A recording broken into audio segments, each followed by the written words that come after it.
নির্বাচনের বাকি আর মাত্র 2 দিন। নিজ নিজ জেলা শহরে পাড়ি দিচ্ছেন কুমিল্লার ইপিজেড কর্মীরা। সেই সাথে যোগ হচ্ছেন যারা দূরবর্তী জেলা থেকে এসে কুমিল্লায় কাজ করছেন। এবারে নির্বাচনকে ঈদের মতো একটি আনন্দে নিয়েছেন তারা। আমরা ভোটের 17 বছর পর ভোটের দেওয়ার একটা সুযোগ হয়েছে, সুষ্ঠু পরিবেশ হয়েছে, সেই উদ্দেশ্যে আমরা ঈদের আমেজের মতো নিয়ে বাড়ি যাইতেছি।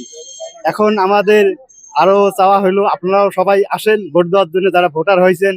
এখন সবাইকে সেটাই বলতে চাই যে না, আপনারা ভোট দেন, এই ভোটের একটা ঈদের মতো একটা আনন্দ উপভোগ করেন সবাই মিলে, এবং আমরা যেন কোনো ধরনের বিভক্তি না হই, এবং সবার জন্য সবাই যেন সবাইকে ভোটের মতামত জানাতে পারি, যে দলের যে সমর্থক।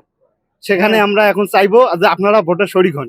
আমি বাড়ি যাচ্ছি, চাকরি করে এই ভিজিটে এই ভোট দেওয়ার লাগে আর কি বাড়ি যাচ্ছি। আমাকে খুব ভালো লাগছে।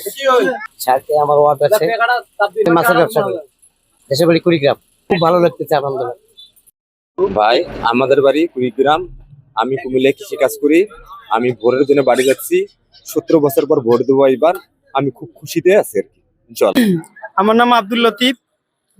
আমি দীর্ঘ 17 বছর পর আমি ভোট দিতে যাচ্ছি। খুব ভালো লাগতেছে,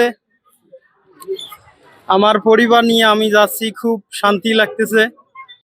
এই বিষয়টা কেমন লাগছে? আমার বাড়ি কুড়িগ্রাম, আমি কুমিল্লা থাকি, কাজ করি। আমি এই যে উপলক্ষে প্রথম ভোট দিতে গেছি। প্রথম ভোট এবার যায় দিব।